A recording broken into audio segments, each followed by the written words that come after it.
Good day, ladies and gentlemen. Welcome to another episode of your Footy Fantasy Podcast show. My name is Zaza, also Bucci, a regular absentee host. And then we have a regular guest here, Linga, Liverpool fan. You can see from her jersey, and of course from Queen's her yes, jersey, from the wall, from from the everything around me. wall. I should say Liverpool fanatic, which is the same thing as saying someone is scum, but we'll talk about that another day. um, Viewers, of course, if you're watching this and you know the handle, YouTube at Footy Fantasy, we're also on Twitter, Footy80 Fantasy.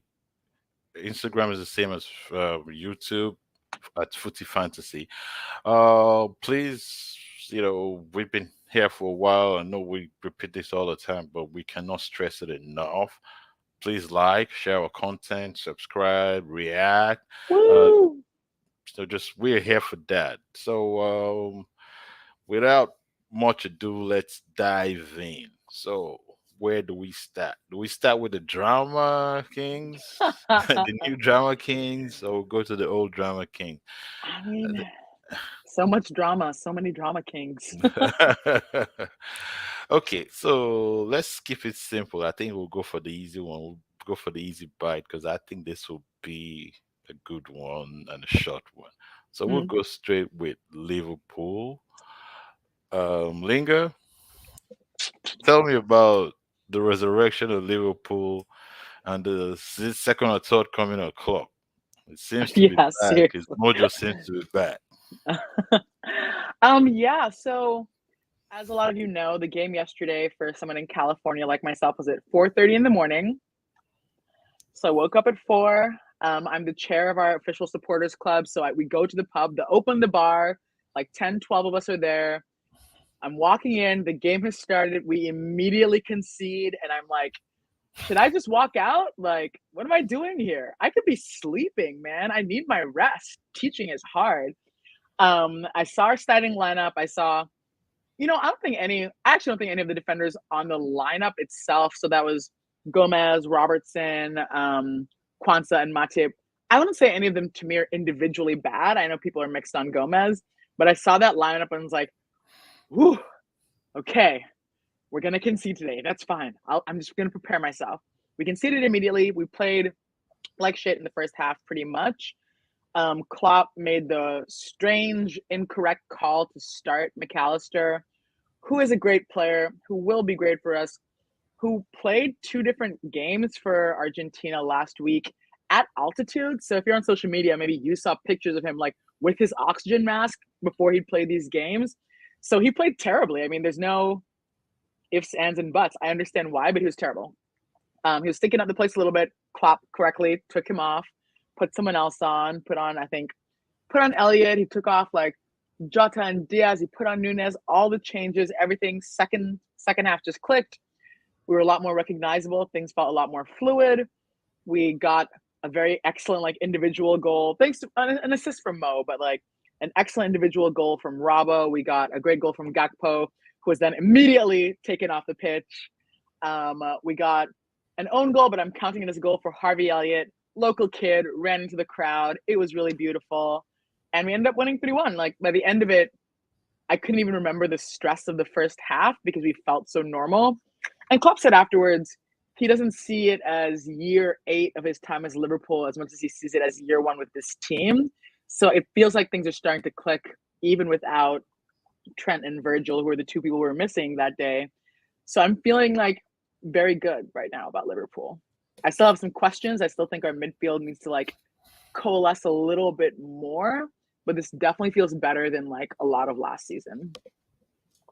Yeah, there's a lot to feel good about. Mm? There's a lot to feel good about. You could seem happier for us. Happy for you. Do I look like a masochist? I mean, I'm suffering enough, and they feel happy for Exactly. Liverpool. Like, come on, that I'm suffering enough should give you extra joy, if you know what I'm saying. It 100% does. Yeah, We'll get to that. We'll get to it. yeah. So, it's okay. let me be nice. Let me be nice. It's actually good. See Liverpool playing well. They have suffered a bit in the past 2 years, especially last year. The Mm, part about you saying it, midfield needs to coalesce. It's just 5 games into a new season. exactly. Then most of that midfield is new. There's still a lot of rejigging going on. So 100%. you have to give them some time. But to have been able to start this well compared to last season Hmm. and getting over what games the last season you would have lost, Yeah. considering early goals last season, you would have probably still ended in a draw. I was Yeah. worried Last about season your they beat us three defense. zero. Exactly. I was worried about your defense, and your defense seems to have stepped up. Your defense is Mm, like, they look better. But of course, it's a marathon. It's not a 5 game season. Trophies are not won in September, but I'm still looking at Liverpool with some, serious what's it called? I'm marking them jealousy. down. Yes, some serious jealousy. Yes, yes, that's the word. Some serious envy. Thanks. Uh, but yeah, And Wolves played well. I mean, I think I'm not going to do a long thing about the refing. Just always assume that the refs are terrible. The ref was not very good, but Neto was like great. Wolves are one of those teams that you Mm. go, are they good? Or are they No, bad? but they Are they played pretty well. unlucky? Like, because at a point you have to start saying, look, if you're not getting results, that's who you are. Hmm. That's your Hmm. level. Because they've been last season they struggled. They were this false team last season that looked like Yeah. they were too good to be relegated, but they were struggling with relegation. This season they have played games where you could say they've stepped up and matched up with most of the guys Right. they've played with, but they're still losing games. They haven't won too many games Yeah. this season. I think they've won only one game. Right. Right. Right. Yeah, so it's they're one of those teams that I'm going, okay, guys, watch it because you're about to go back. It's like a deja vu. You're going to go back to what you were doing last Right. season, playing well, not scoring Exactly. too many goals. They've played yeah, they've won one game, they've lost four. Most of those games apart, okay, I think they should deserve to lose the Liverpool game, but they played Mm. well. The Man United game they did not deserve to lose. And so Mm. I think Wolves are Wolves. That's what I just called it right now. Yeah. Okay. So now, Once they stopped being like Portugal FC light, like they were not really as good. Like they've lost too many of the good players. I think Santo was, I think, really good for Wolves, and like since he left, I feel like they haven't actually been as good. yeah, but the problem with that was Santo was good for Wolves, but he also had to play too.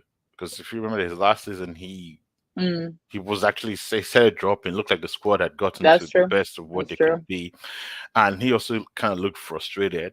And Mm, he Santos seems to be a mini Moreno. He's a guy that plays one system and wants to stick with that right. system. He's not very Sure. fluid. And teams were coming up in the Premier League, for example, the Brightons, were Mm, looking up, Bournemouths, and they're looking like, okay, look, guy, you've been here, you should do better. And then the other thing right. that happens with fans is fans get to a position where they go, we've been in Premier League 5 years, so we shouldn't be struggling with the Fulhams and all of that. We should be, Right. that kind of stuff. So fans started, Yeah. Yeah. you Yeah. know, demanding more, and they ended up, sacking him, and it's been weird since then. But well, I think that let you guys get in there. What's his name, Jota, who was wow. Jota is the guy Yeah. that I think the big loss for them. So we'll take Huge some loss. quick comments. We'll take some Sure. quick comments. It's out there going Dingindito longest time. I know. I Uh, know. I've been waiting for Manchester United to really hit crisis, and then I'm going to come on the pod. to hit crisis, like we've been in crisis. I know, but things really had to escalate enough. Now we're in a good the spot. In a good spot. last time you were here, we were in crisis already. That's true, actually. That's true. Yeah, I wish You you wish you kept guys. my Okay, no, ouch. this is yeah. This is I wish you guys kept money and sold Salah. Yeah, this is I don't know if you can see this, but someone recently gave me a pair of Mane's boots. They're up there. Aren't they beautiful? Um, uh, yeah. That I miss Mane every day. You all know this. Salah, he's still though. 3 assists in the game, most assists by an African player. Like it's fine. We'll tell make me do. We'll tell me you make didn't do. want that Arab money. You should have taken that Arab money. No, we shouldn't have. Not One so hundred and close to the fifty beginning of the million. season.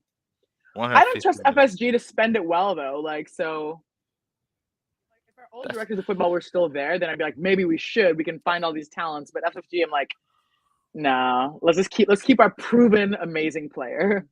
that is something we're gonna go hold that thought. We're gonna come back to Sure. that in a few minutes. So Mhm. another comment. This is from Mario again. It goes, Liverpool looks Bro, defense can looks you stop better hating with, on Virgil? Damn. Like, but it's true. I don't think we looked better without him at all. I don't think we looked good. We just didn't concede that many goals. But the points were like we were wide open. I was like, I don't understand where. Well, I was thinking where is Trent, but for once it wasn't his fault. I still don't think our defense looks very good at all, but we're making do. I think Mm, I think fans are a bit sometimes fans are always like this. They usually try to predict someone's downfall before it happens. mm, I think it might just be a case of Virgil van Dijk, beginning of the season, odd walk up year, all that kind of stuff. So he hasn't mm, been rested properly, and he's still mm, building up form. And as I say, some of these big body guys. I mean, a lot of guys in football are big, but the real giants, the Virgil van Dijks and mm. the Haalands and co, they tend to take some time to get into reading, get their body because they're not as Sure. nimble as the smaller guys. Yeah, yeah. So yeah, it might take about 2 or 3 more games, and then all of a sudden you I see also Van think Dijk. he's been fine. Like I think that like getting that red, fine, it's a red. Like that was slightly silly, but I wouldn't say that he's been like a liability in defense at all this season.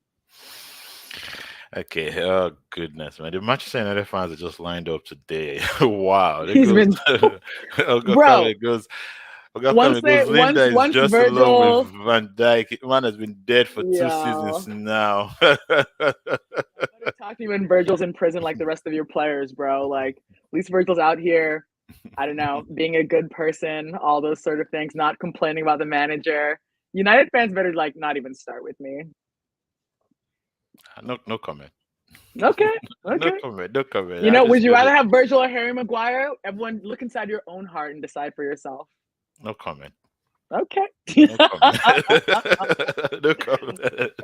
That's all I'm gonna say. Itata comes back with the fact that Liverpool has a veteran winner as a coach is a huge Of course. plus. They always find a way out of adversity.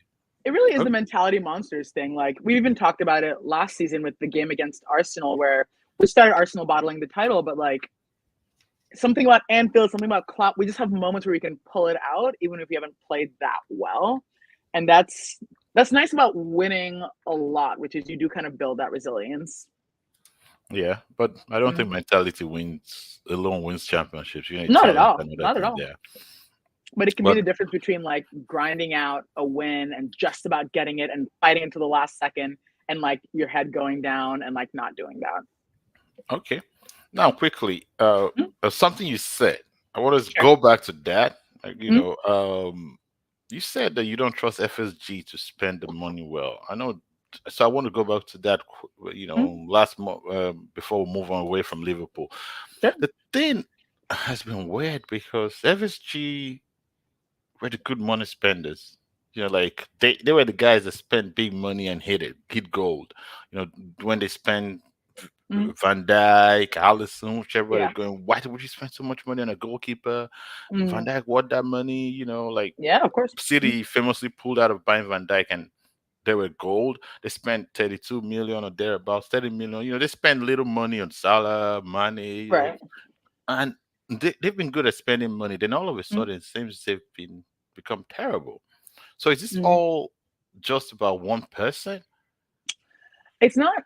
If you by one person, do you mean like Jude or something? It's not about that at No, all. no, I think about the director of football. Is it Edwards, if I'm correct? so. Edwards has left, and I think so. I said FSG. I wouldn't trust to spend the money. FSG, I maybe wouldn't trust to give us the money because we've had a few really big signings. Of course, we're not like a poor in the streets begging for money club. We generally don't spend as much as a lot of the other teams, the other biggest teams, which is fine. But I do think like, and I'll put in Klopp as well. Klopp, director of football, whoever. I don't trust their decision making as much anymore. I will say that like Soboslai and McAllister have both been excellent signings. So I'm feeling really happy with that. But in the last few years, we used to really have find these gems like Robertson, who we got from like 8 million from Hull or something like that, or have a few big signings like Ali and Virgil. All of those, all those choices really clicked, and then I think we had a few years of not replacing people quickly enough with more proven players or finding those gems. So again, like when it comes to Mo, of course that's a gigantic amount of money, but because I don't have the same trust in how he would invest it into our team, and I know Mo's going to get us at least 15 goals, at least 10 assists, whatever, I would never let go of something I can feel very confident in for something I just don't feel as confident in now compared to historically. Because Michael Edwards, Julian Ward, those directors of football left. I think they're now starting their own like consulting thing or something like that. But not having them, I think, has been to our detriment. Okay, Yeah. that makes sense. That makes Yeah. sense.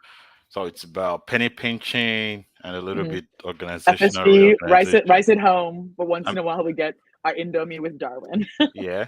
Well, American owners, American owners. That's all I'll say. American Honestly, owners. I don't want to talk about them yet because if I start, we won't live here. So let's, segue straight into this let's talk about some question. very different kinds of owners with different kinds of money. Yes. Henderson's interview Yes, on the yes. Saudi move. So, no, Ayo, yes, I was jumping what's in now up? for that. Um, Mhm.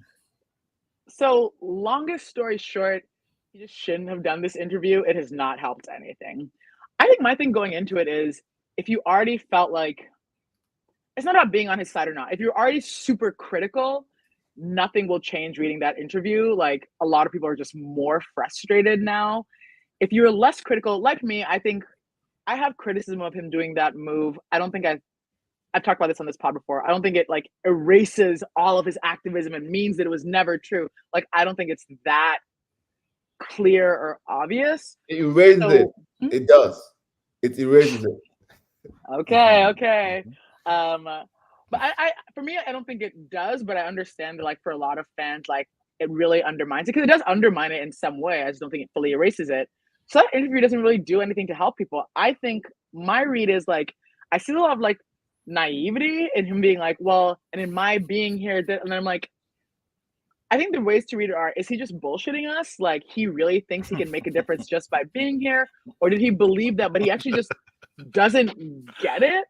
Because I think footballers, I was listening to a podcast about this actually, and they're talking about like sometimes footballers can really live in this kind of bubble where they don't actually like. They're talking about Qatar as well, and how like the England team got to meet like he talked about this. The England team got to meet some Qatari workers, and they were great. And the person interviewing him was like, "Bro, like, who do you think they brought to meet the England team?" So I think he's heard a lot from the Saudi team, from whatever, a lot of assurances that he's believing, but he obviously shouldn't. So I see some naivety. Him saying like it wasn't about the money, of course, that's just not true.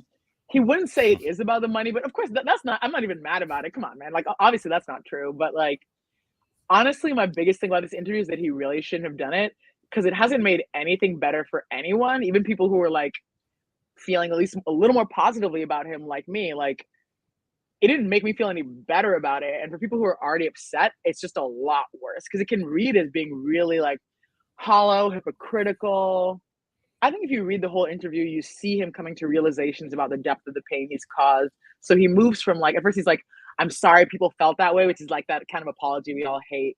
And then he does actually say, I'm really sorry for causing this amount of pain.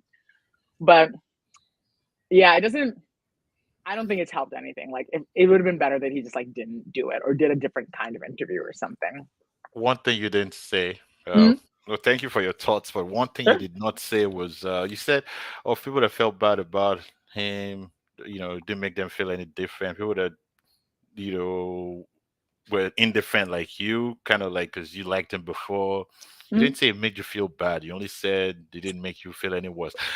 Yeah. Because from my perspective, it's a non-apology when you go, "I'm sorry, I did what I did, but I think I did the right thing." You're Mm-hmm. technically saying, "I'm not sorry because I think I did the right thing." So it's not an Mm-hmm. apology. It's just a way of saying, sorry you guys feel this way, but I think I did the right thing. So Ayers jumped in here for this because Sure. Ayers is our moral crusader on this football things, and Yeah, so yeah. yeah, I'm the moral crusader. First of yeah. all, Linger, this is your hashtag. On to you. Hey, I'm quoting a Manchester United manager. I'm trying to build On to peace you. That's between the our first thing I houses. said. That's the first thing. The Eras second come to message an end, man. Eras come to an end. if I jump with this, anybody watching, like, share, subscribe. All our socials. Third thing I want to mention, and that's my handle, Karma. This is all to United fans, Gucci, and all the people, Karma. That's so now talking about Okay. Henderson. Mhm. I think Henderson, like you said, I think that was just BS, right? He went for the money, right? And it's a slightly cultural thing, difference, right? When Koulibaly went to, he said it's there's a project we have to. He was very direct, Yeah. cultural thing, right? Africa, we're direct people. I'm using what it's a cultural thing, but there's another word I've used by saying, you know what, our pod is growing, so I'll keep that word at my pocket. Okay. It's a cultural thing. That's what it is, right? Mm. So because Koulibaly was up front, what our man, our Nigerian brother, what's his name? That played for United. Igalo. Igalo. Say, oh, what are we Mm. paying for money? Up front, Yeah. right? Yeah. Clearly, because I'm looking at the transcript of the interview, right? Adam Sure. Crafton asked him very direct questions of Mm. why did you go there? He claimed there was value. Oh, I didn't feel valued at Liverpool. It's okay, but you have gone to Brighton or Brentford, or this is not the first time other people have come in. If you claim you're not going to play a lot because of the new signings, it happened before. Diago Yeah. came in, but Yeah. you fought your way back. Why didn't you do that? That's when it starts, oh, I like the project. It's okay, now went very direct. It's okay, but you have been a big proponent of LGBTQ, right? Mm. You were Rainbow Laces band, and more importantly, homosexuals, using that word, how it's called, in Saudi Arabia is criminalized, right? I mean, everybody knows that. And they asked him, so how does he feel about that? Then he goes on to like you mentioned, oh, I feel me being here, maybe there might be some value. They said, wait, hold on. Remember in Qatar, this was the same thing people were saying. And that's when, like you say, it seems to start realizing along the way. My third time, my perspective is it definitely undermines it. It does. Because the Of course. different thing if he wasn't a proponent of LGBTQ and promote, that's a different thing. Then I'm not gonna, that's a personal choice. I'm not like, okay, I don't pocket watch. You could do whatever you want, that's fine. But you cannot stand on that ground, then do something that is directly opposite to it and not expect any criticism. And when the Of course. criticism comes, and you now say, oh, you now give an interview, like you said, that makes it worse. That's very hypocritical, in my opinion, and not reading the room, in my opinion, also. I also feel like, does he not realize, like, on the subject of reading the room, because he was talking about how, like, he's, like, deeply hurt that England fans might, like turn around if he comes on the pitch or whatever.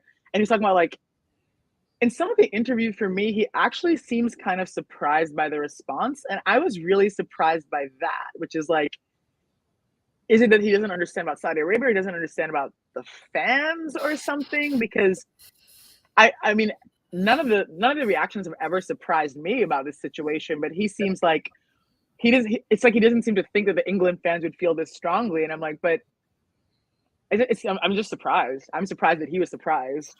I think his payout team blew this one, in my opinion. Because of course, he has a payout team. They blew this one. Yeah. And Well, there's no positive spin, but well, there's this part of it that Mhm. we all seem to miss. Yeah, is that I think we as a society sometimes put footballers up, wealthy people or successful people on a pedestal they should not be in. Just passing through social media, for example, or reading, feeling through friends, not just social media, because social media is not a good pulse of society, but neither are my friends anyway. But just using pulse of people that I know, groups I've been in, and all of that, which I would say about 300 people. Society is not, in general, is not really that bothered about this.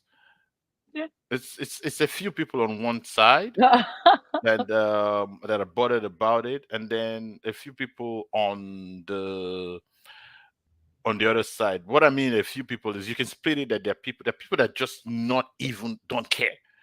They look at it and just go on because, like mentioning Koulibaly puts things in perspective.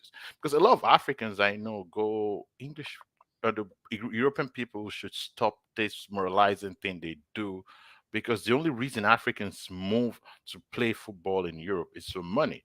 That European football robs Africa of the best Mm-hmm. football talent. The same thing of South America. So this that they're only complaining about Saudi Arabia now because Saudi Arabia is robbing players. They've always known Saudi Arabia has been like this. That's the media in general.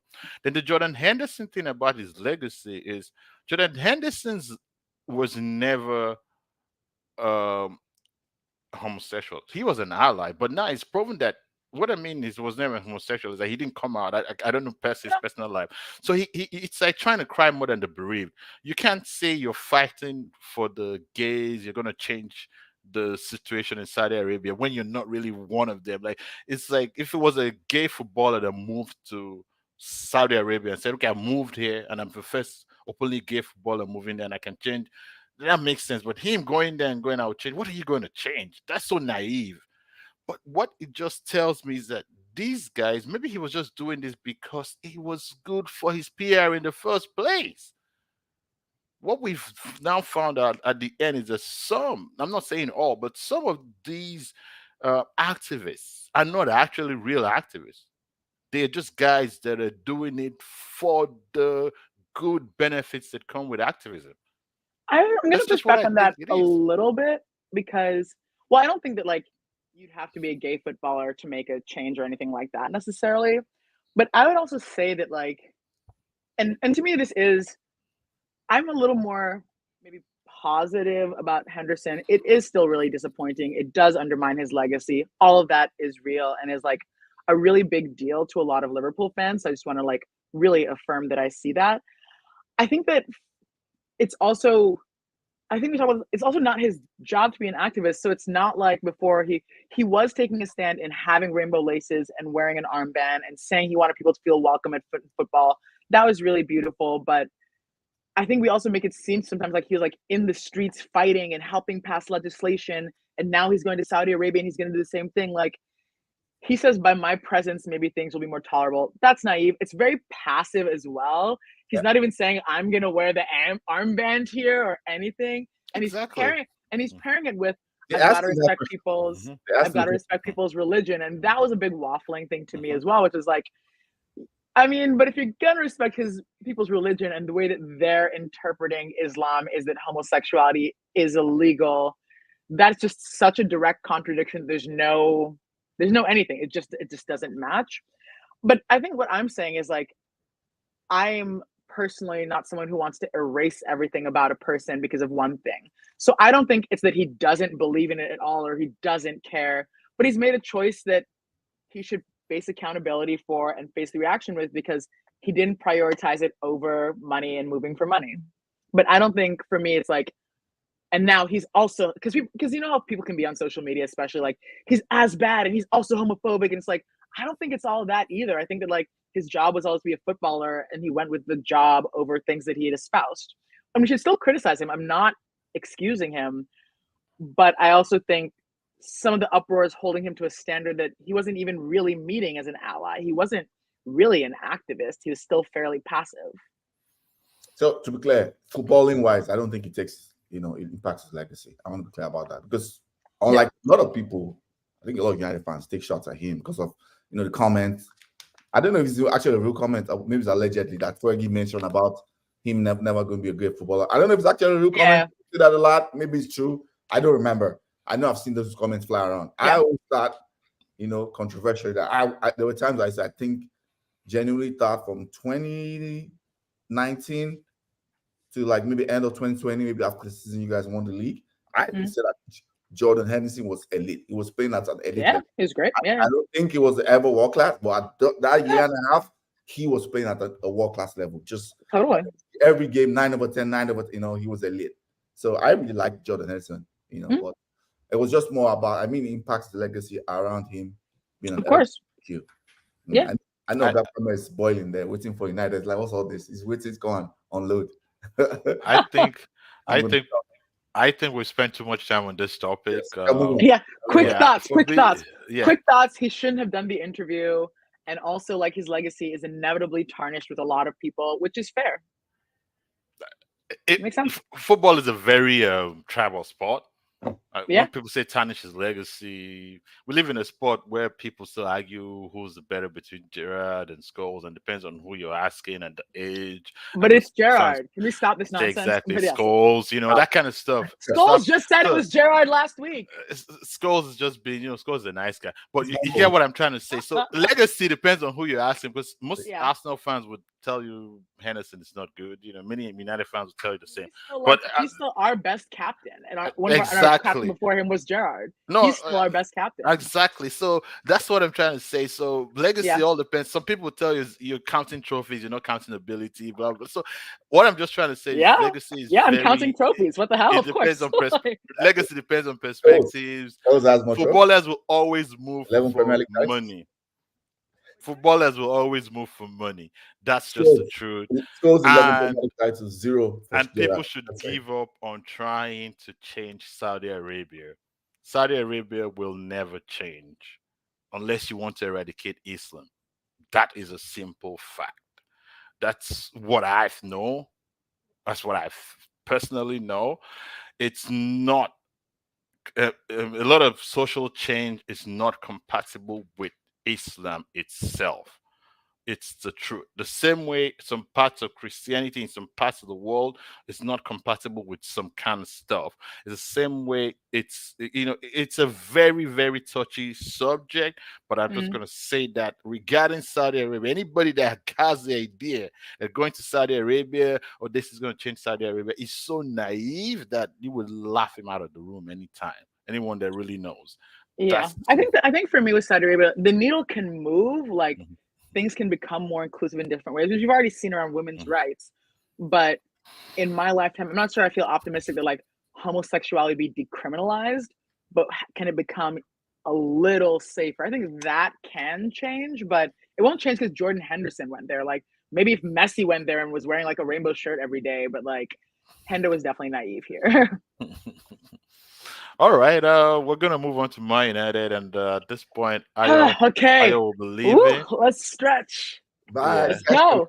Okay. Hey, you better stay. What the hell? Nah, his time is on this done. podcast, I'm a football purist. Other people, the United fans can talk. Nah, I it's just just speak the truth. That's all I do. I go. if he's here, he's not gonna let me speak my mind. He's just gonna No, take. you speak your mind, please. Speak He's your mind. he's an Nah, you're staying. what do you Nah, call you're it? staying. You're staying. Man. I'm not getting He's this smoke alone. he's You guys should stay.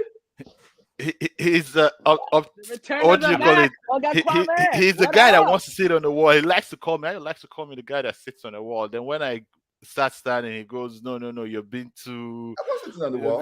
That he's going calmer. They're like, come on, okay. So I'm going to jump onto Man United and I'm going to start.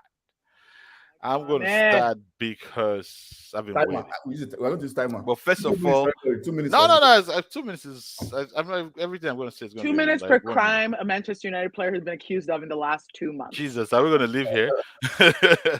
Well, first of all, welcome, Oga Kwame. Oga Kwame, welcome. No. Man United, it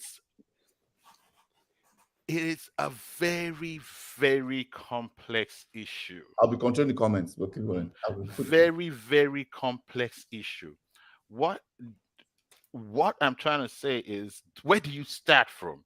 Do you want to start from out of the pitch for a club that bought their record transfer and one of their record transfers and didn't run a background check, only for us to find out a few days ago that they didn't know he had a criminal report against him when they signed him? That's Anthony. Or a manager who is supposed to be a hands-on coach who's great at coaching, but now wants to leave what he's perfect at or what he's been good at to now become administrator, scout, director of football, and be all and end all in the club. Or for fans who do not want to look beyond the immediacy and see things long term, I don't know where to start. But one thing I'm going to go on is I'll go to a Ten Hag, because Ten Hag is the pulse of a club. The manager is always a pulse of the club. He has started to lose the narrative. What came out of the Brighton game was simple. Brighton spent £20 million. You can't use injury crisis as an excuse, because they had an injury crisis. They schooled you, which was true. You set up a tactics, and these guys, for 17 minutes, you basically were out coached, and you didn't even react well. You stubbornly sat down and tried to insist that what had failed you. As the game kept going, you could see it was failing. You kept doing the same thing. Like, these guys could have scored 6. And all the goals were very similar. They kept repeating the same patterns. And you kept, goal. you're like basically It's beautiful. you're going, okay, look, dude, it happened at one. This is 5 games in the season. And this has happened over and over and over and over again. And I remember when I came out here and I said, this guy doesn't seem to be ready for the Premier League. Because in the Premier League, you react to what is in front of you first. And then when you're good enough that people have to react to you, then you get stubborn. Even Pep was very stubborn in the beginning. Then he said, oh, this is not working. He had reacted. And then Pep keeps changing. So this idea of I'm going to do this one way, no, that doesn't work. Then 2, this guy should stop picking up fights when there's no need for fights. The Sancho issue is bad, yes, but you actually caused it. You know that your house is not in order. Then you come out and throw meat to the dogs and go, oh, Sancho, I didn't play. You didn't have to answer that question that way. You could have just said, there were some issues that I want to talk about. And no, they can keep asking, but you basically opened yourself up for that. And and then once that card is out of the bag, now things get worse.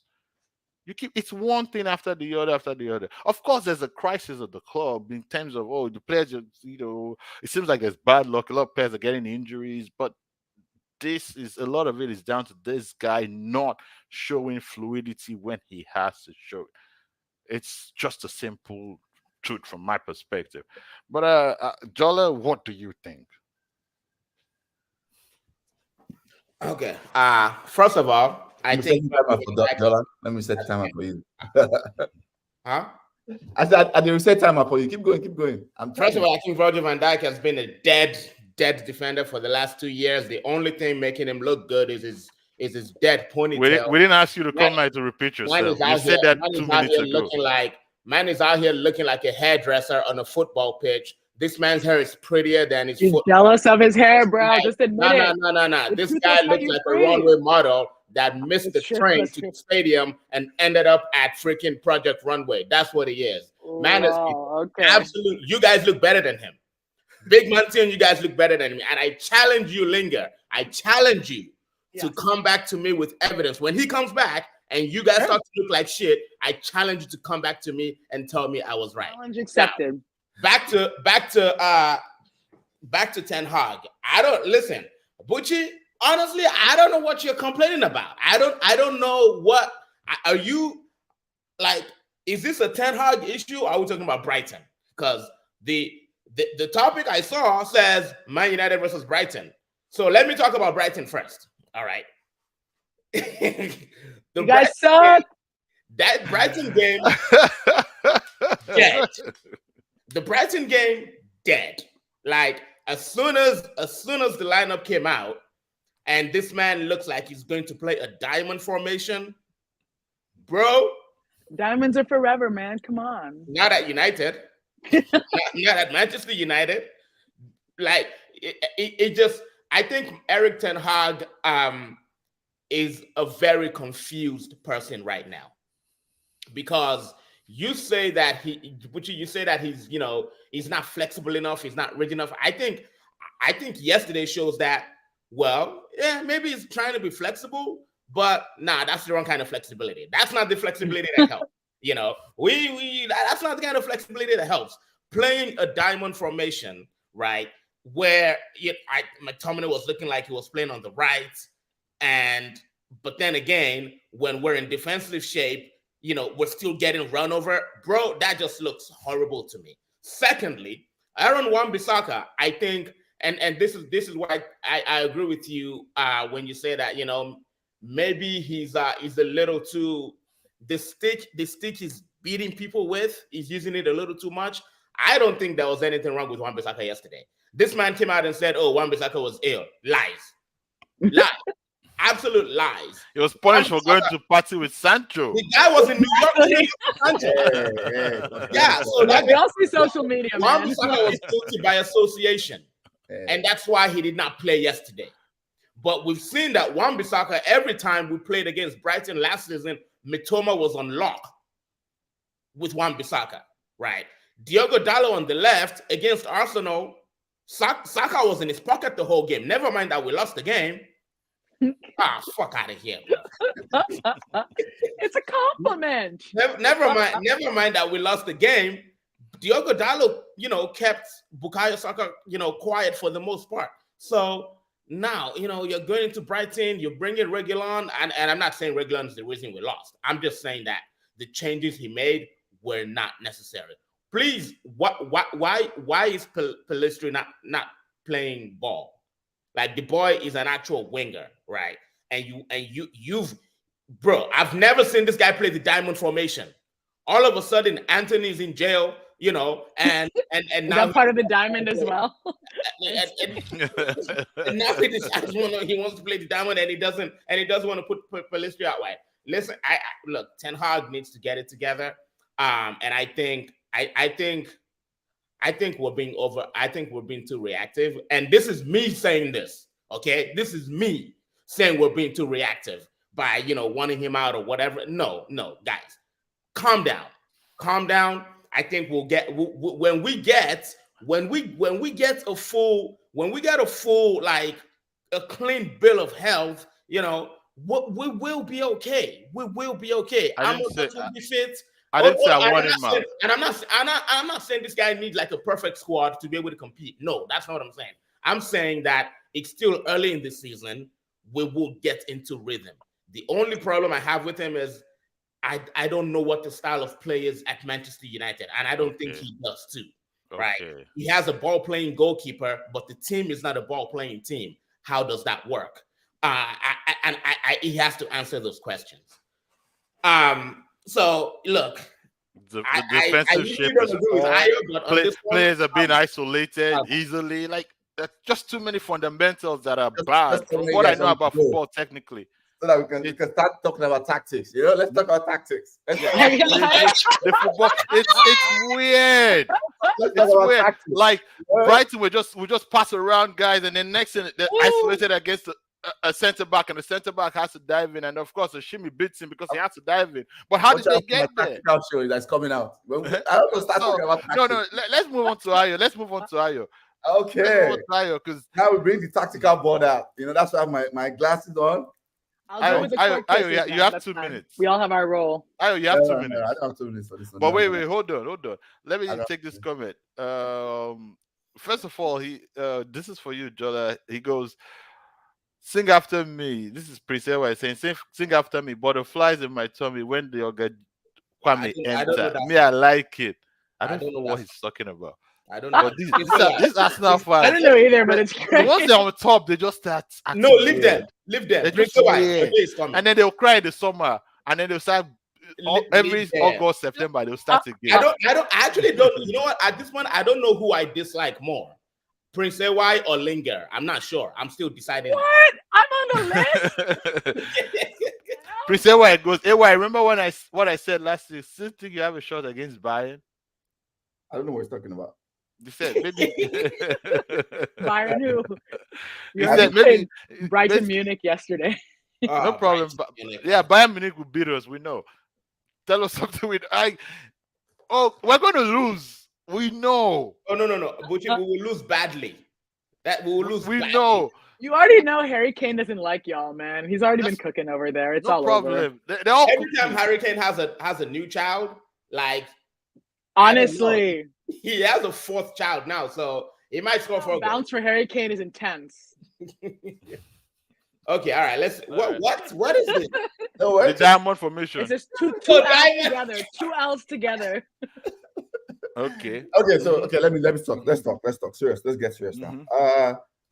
Brighton game, right? I watched it to end the first half, and I watched extended highlights the second half. I'm still going to watch everything all over again. You like torture? No. What's because let's say here football, right? I realized that one time when you watch football, when your head is hot, you lose a game. I'm not watching what's going on, right? So this is what. First of all, let's talk about faults that are attributed to the manager, right? Let's talk about that. Diamond formation. I agree with you. When you were complaining, I said, no, let's relax. But guess what? For the first 15 minutes, it worked. It worked well. And according to what Bucci said, we just didn't score. It worked well. When he talked about what about him not reacting, De Zerbi saw where the space was, right? So this is diamond formation, right? So we had Casemiro was here. Yeah. Ericsson was here. Yeah. McTominay on that side. Was here. Bruno was the 10. The problem was immediately De Zerbi saw that, they're playing diamond for they reacted that, this is where the space is, right? That's right. The problem was both people. They can't get out. They don't know when to collapse and when to get out to the wingers. Yeah.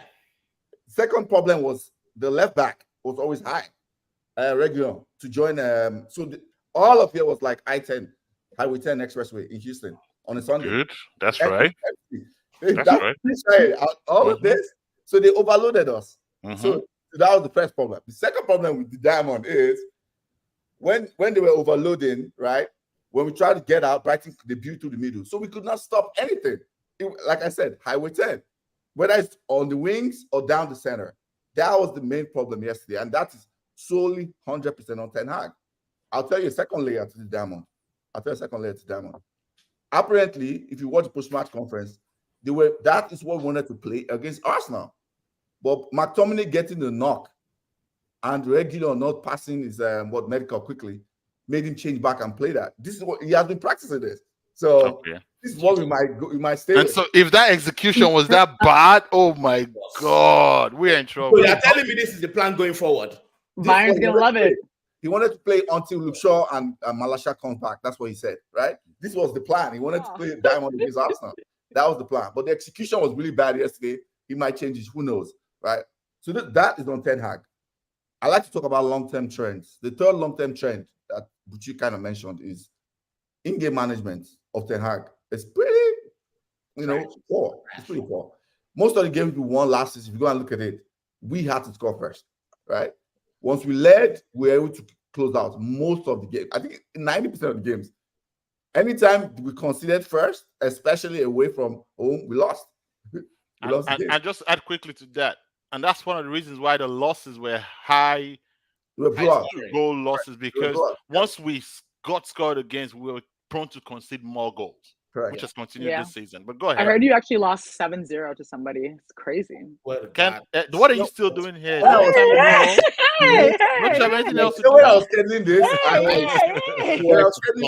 I swear to God. I'm telling you, I'm putting you in timeout.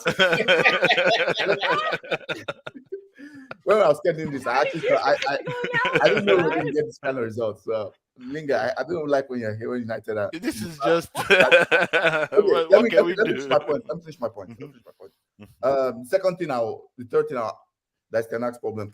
Put your best players in their best position, right? He needs to stop it. He needs to stop this. Because at the end of the game yesterday, Bruno was playing center back. He needs to stop that.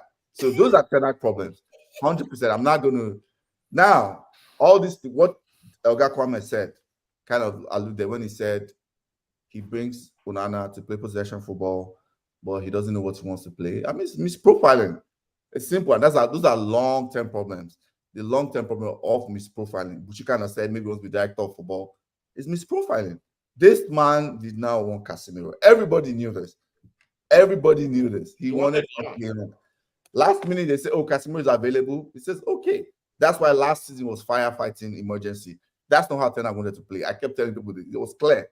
This season, he wants to kind of go to how he wants to play. He's building the blocks of how he wants to play. But guess what? We don't have the players yet to complete it. That's why he wants to get Amrabat. So the point I'm trying to make So Amrabat is the B-Tech De Jong that he wanted from last season. Correct. No. To add something quickly, that's why sometimes I also feel there's some bit of ill luck in this. Was a guy that emerged towards the end of last season and then through preseason that was looking like he was going to actually be a very key cog in midfield, being Maino, Exactly. now gets injured. Because Kobe Maino is actually seemed to have the technical ability to play eight, play box to box, and actually go and pick the ball up from defense. Yep. He actually could have made a big difference to this midfield, and he gets injured. So now, question. So, question. One more question though. We've talked about. Yeah, he wanted the young. Menu is somebody that you said can pick the ball up from the defense, can play eight. Amrabat is also quite technical on the ball. Where does Mason Mount fit in all of this? Because that was a priority signing from him. Mason Mount is in no way, in no universe, does Mason Mount resemble Frankie de Jong, except that they're both white. Jeez. But I don't think he brought Mason Mount to come and play the Frankie de Jong role, right? No. I think Mason Mount was supposed to be like Ericsson replacement sometimes, and also to be able to play 10 so that he can rest Bruno in some games. That's why he brought Mason Mount in. Okay. Mason Mount was supposed to be like the guy who provide can high energy. Yeah, and high energy and play get into the box, out of back position and, also. yeah. You know, he's one of the best out of position pressing guys. He's very good at pressing, and then he gets into the box and gets goals. Correct. Because so the point I'm trying to make is, like you said, everybody should be calm. There's still a lot left. It's possible this season, points wise. Like I said, you guys know we have a group chat. I said we overachieved last season. I warned everybody. We did. We had too many close 1-0 games. I told everybody this, that there's the possibility to regress this season. It does not mean that you should say, because this is the season we are just starting to rebuild. We did a lot of firefighting things last season. Anthony was a mess, and I'm going to go into the part I've said so many times. Ten Hag is not a director of football. People can blame him because he accepted it, but the reason why he accepted that task of bringing players he's worked with is clearly, like other managers who have been fired at Manchester United, our scouting is subpar. It's clear that it's subpar. And instead of him working with subpar scouting, Ragnick said it, Mourinho said it, Ole is a company man, that's why he's not saying it, and LVG said it. Moy said it. How many managers need to say the same thing about that? Whether they've changed the head or not, our scouting is subpar. It is very clear. And Ten Hag said, okay, you guys scouting properly. I'll bring people I have worked with. If you guys want to criticize him for that, that's fine. But the root cause is the people who are supposed to do it don't know what they're doing. Okay, pause. Then, of course, because of that, Anthony looks like he's a miss. Pause. We've got about 10 minutes left, because that's what I'm going to say about this. When do I get to share? It's my turn. Yeah, hold on. We'll get to you in a moment. Let's pause here. Let me take this comments quickly. Then we'll get to you, Linga. Prince AY again. He's very active. This has some fans. They just, whenever Man United are not doing well, they just everywhere. United problem is in terms of recruit. Okay, sorry. Let me read that again. United's problem in terms of recruiting is simple. Recruits within the league. Raya was available, Paulino, and a host of others. Not every time pick players from abroad. Okay. I disagree with that 100%. But yeah. Do you know how expensive English players are? It's much easier to build with players from within the league. That's an overestimation of the strength. That's of an the league. Arsenal did not build their team with players from the league. He said that's not fun. He's telling us, but your team is not built with players from the league. Right. You know, you basically built your team with unknown players from abroad, and so it's like basic. And then you told us Asta was the template. That's what you told us last month. AJ was telling me the same thing. So, but now you're not telling us to do what you guys the template doesn't do. As if Saliba was from the league. Thomas Partey was not from the league. Martinelli is from the league. The guy is not from the league. I mean, okay, Linga, tell us, please. Linga, please. Okay. Please, easy with the knife. Don't twist it. Oh my God. It's a jacuzzi, but it's also a diamond. And I've compiled several statistics. Stop using my joke. I don't like this. Stop using my compiled several statistics that will help us understand. One Maguire, 8 or 9 goals conceded. 13th in the table, a Brazilian in prison. You play Bayern at 2000 hours, and I assume that's how much you're gonna concede. I have a few more things, but that's my general overview. So we can start with the stock prices, the court cases. I put 5 statements as well. Most importantly, 5 club statements so far. But yeah, I think if we do the math, we really see what's going on here. What is that one? Can I leave? No. Okay, look, I want to tie all of this. I also have a diamond. I have one too. Okay. Well, that doesn't look like a real. I think I stayed past when I said I was going to stay. I've said my pace. Okay. Well, no. Hold on. We're gonna do something quickly. Then we're gonna go. I'm gonna tie this up, and then we're gonna move on to Pogba. We're gonna do Pogba quickly and do kudos and donkeys of the week. We've overstayed time. There's a lot of problems in Manchester United. There's a lot of problems. What issue we can all agree with is the owners who have spent about a year saying they're going to sell the club and do not want to sell it when every fan wants them gone. They seem to want to get to the Everton stage where fans are demonstrating in the stadium and maybe threatening to burn it down before they really realize they're not wanted. Because these guys, the only reason they don't even want to sell is that they want to hang around. Some of them want to hang around. That's a problem. We also have bankers running the club, but it's a very, very sad issue because if we who are not football experts, and I mean, I've been only a football fan all my life. I didn't study football in college. I'd say the same for all of us here. None of us is a football professional. So if we who are not football professionals can identify this, why is it that there's nobody around Manchester United who can do this? Maybe because part of the problem is that the biggest and strongest guys in Manchester United are complicit in what the problems are. For example, Alex Ferguson, who has forgotten more about football than all of us and our friends added together can, know, ran with the Glazers and has never broken from them.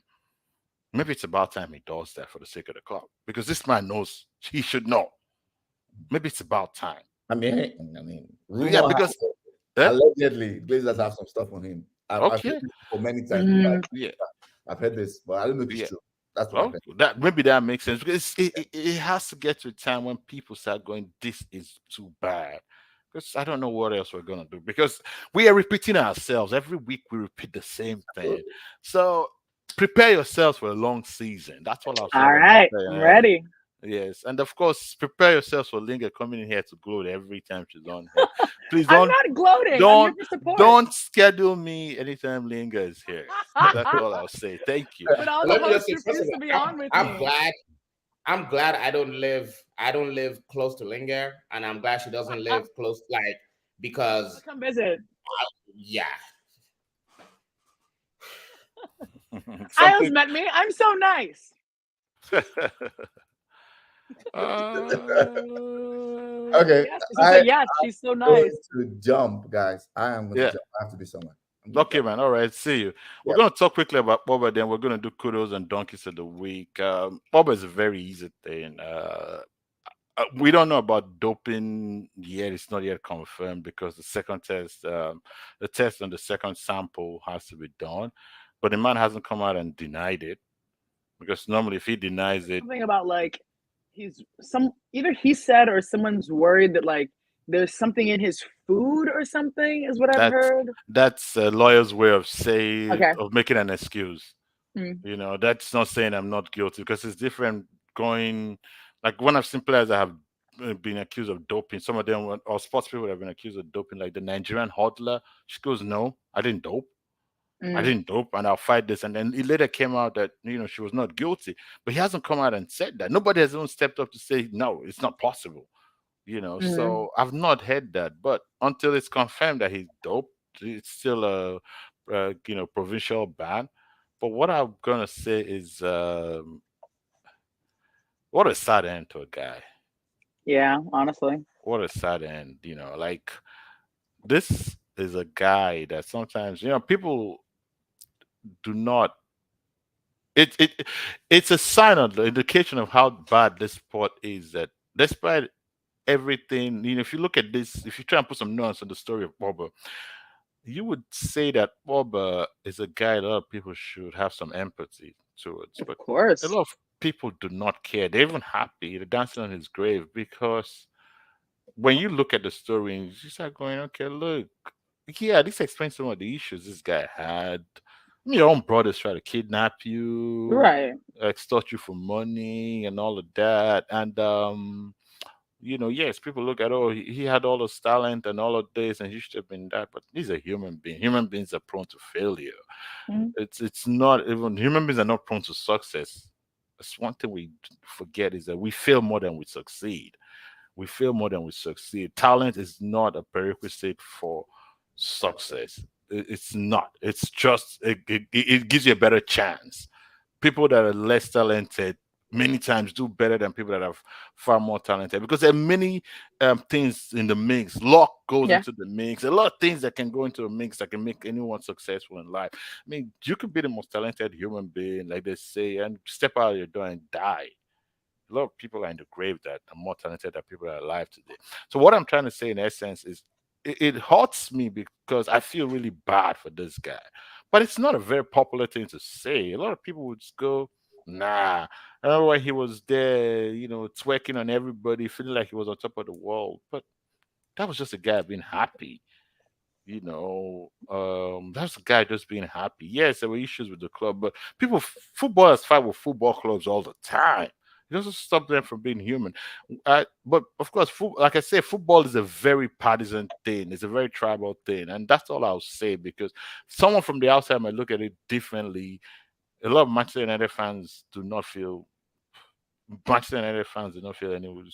Yeah, they feel some sort of way football, but that's all I'll say. I'll Mhm. go to you, Linger, then. So Yeah, Agapa.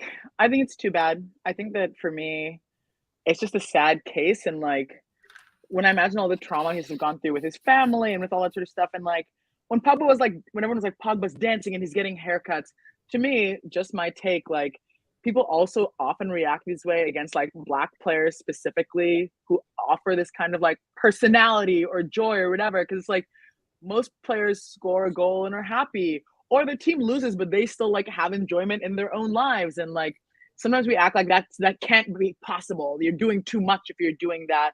And I find, especially with a lot of our black players who play for the biggest teams, so I don't think he was like as good as he could have been. But when I think of Pogba at this point, I'm really just going to think of like bad stuff that happened to him, a sad ending to a great career. I really hope that he's so young, right? He's like younger than all of us. Like I hope he finds like things he's passionate about, can just like move past a lot of this phase, which is hard when you're so famous. Like if he was taking drugs, like of course, what happens is that you get banned. That's just what it is. But I also think about his history of injuries and his frustrations. And I'm not making excuses, but I get it. And like, honestly, my feeling is I just feel sad. Like, I don't feel like gloaty or victorious or anything. Even we played for United, it just seems like a bummer to me, honestly. That's all. Yeah, I hope I hope you'll find joy outside football. Mhm. Ogapame. Yeah. I think Pogba is one of those people that evidently he enjoys life outside of football. Mm.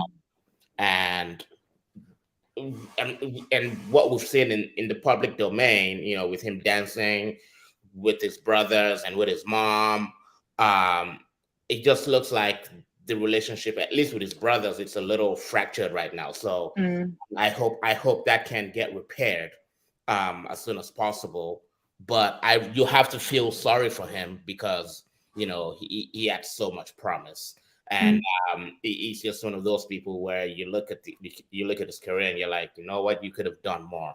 But at least I'm glad he has a World Cup. Exactly. Exactly. Also, I think he can, depending on I'm not sure how the bans work. I don't know if it's like a FIFA ban where it applies globally, or if it's just like a UEFA or an Italian thing. I mean, Saudi Arabia, I mean, I'm sure they'll take him. Yeah. Sure. He can go there and play. So It's a worldwide ban. it's a worldwide thing. Oh. Doping bans are worldwide. Okay, Oh wow. all Okay. right. Yeah. Yeah. Well, hopefully, I heard it was. I don't know if this is confirmed that in the summer he had this doctor friend who lived in the United States and told him to take some things to help him with his injuries, Mm. whatever. So if that's what it is, maybe a little irresponsible of him not to clear that with maybe the club. But anyway, I hope he can find joy. I hope he can find joy because it looks like he's going through a rough time right now, and he has kids as well. So you know what? Shout out to him, and I hope he can find some happiness elsewhere. But yeah, also, bigger picture, I'm glad this is not happening at Manchester United. No, thank God. you guys have enough to deal with right now. Thank God. So, do you have any kudos, donkeys, Bro, I haven't got no kudos, bro. donkeys? The donkey. Let me tell you something. Eric Ten Hag. What was your starting 11? Eric Ten Hag has to be my donkey because look, I at the beginning of the season, I put him on fraud watch. Right after that, no, it wasn't after the Tottenham game. Is when I put him on fraud watch. And again, it's not that I want him out. It's just surveillance activity is happening. That's all. So he has to hold out. He has to hold the donkey award for this week. And then you were telling me to be calm. Wow. Yeah, well, but you also the donkey is also proactive because Wednesday we're gonna get piped up. That's all I'm saying. No, but you were saying he's on fraud watch, and then you're telling me to be calm. Yeah, he's on. Oh yeah, he's on fraud watch. Oh, that's yeah. He's just we'll take this off. We'll take this offline because this guy, you're two facing me right now.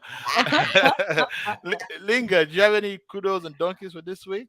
Donkey is Ten Hag, yeah, for sure. Oh, and also just like something everyone new. Tell us something fresh now. Sure. Everyone else at Manchester United as well is a donkey. Okay. Whoever didn't look into Anthony, whoever keeps hiding these things like they won't become public, like you guys, some of these errors that the club is making are unforced, and you're too famous, you're too historical to be making some of these mistakes. Like genuinely, it's like astonishing. Look, in our regular jobs, like we're not football players that they're paying £100 million for, but in our regular jobs, the reference checks are heavy, the background checks are heavy.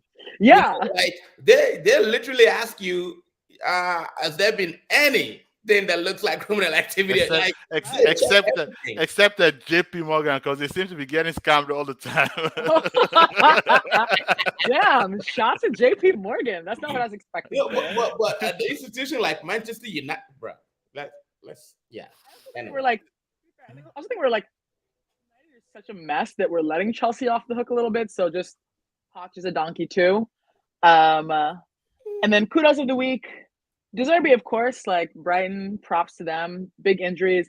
I still don't think they're like gonna go the distance, but like they've been consistent enough. And then my other kudos, I don't want to give it because I hate this guy, but my kudos is to Richarlison.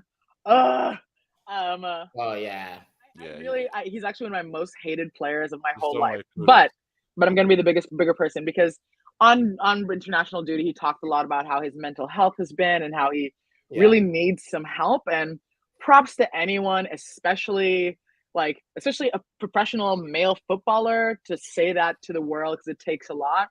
Yeah. And again, I hate him, but like for him to score and get an assist and really help Spurs get that win in the final 3 minutes, like kudos to him. I hope he gets some help. Like I think it's just like really big of him to actually admit that publicly, knowing how many people will react in such different ways. And like, they're humans, like we've said. So I really just hope for the best for him mentally. Yeah, you stole my kudos. He was going to be my kudos. Jola shots have been fired again. I know your kudos is Brighton. Don't be shy, Ogakwame. Prince, say why? Last season when you guys dropped the ball and you burnt the fish that you're supposed to fry, I let you off the hook. I let you off the hook. I swear to God, this season you're getting fried with that fish. That's all. Okay. Oh, my kudos was going to be Richarlison for obvious reasons. So I'm going to switch my kudos and go with Brighton. Brighton, all things are passed away. All things are become new. Okay. Please, Okay. okay. People in Uh, our group are not well, They are honestly. not. No, they're not. there's something great at Brighton. Yeah. Like it's very hard to explain because like someone said, oh, when I was saying Ten Hag should be careful, and someone told me, I mean, this was offline. Someone said, oh, yeah, we should go and pick Deserby. Everything will be kosher. Like people seem to be No, going thinking, oh, we're just that we're no. attacking Ten Hag. But that's not what I'm talking about anyway. I'm diverging. Mm. It might not be Deserby. I agree. It might not even be the players because a lot of those players are average. Let's be honest. I agree. Because I agree. not a lot of them have done well outside Brighton. Mm-hmm. But whatever it is, the system, the water in Brighton, it's a seaside town. Maybe there's some That terrible limestone. beach. It's the worst beach on earth. Yeah. It's one of the worst beaches in town. Yeah, but is that not the only beach in England? Yeah, pretty much. Doesn't Southampton have a beach as well, or no? That's not a beach. It's not. It has a beach, but it's not really. England doesn't have a beach. That's Okay. just the truth. All right. Yeah, Brighton is the only real beach. But it's small stones, not sand. So just be warned, because I turned up there like, I'm in my swimsuit. Let's. Whoa. That's why English people all troop to Spain and Exactly. Okay. So then, whatever it is, Brighton is just doing well. Yeah. But they shouldn't get too big for their boots. Yeah. This Premier League, it humbles everyone. Mm-hmm. It 100%. has humbled me. I've become a changed man forever. Me too. I'm quoting Bible scriptures and stuff. Yeah. And even, so my donkey of the week is Pogba. Despite not, talking about him, positive light, I have to point out that at a point, you have to take responsibility for yourself. And, a lot of these things, a lot of bad things are going on around him, but doping is not the answer. Sure. It doesn't get him back to football. It doesn't make things better.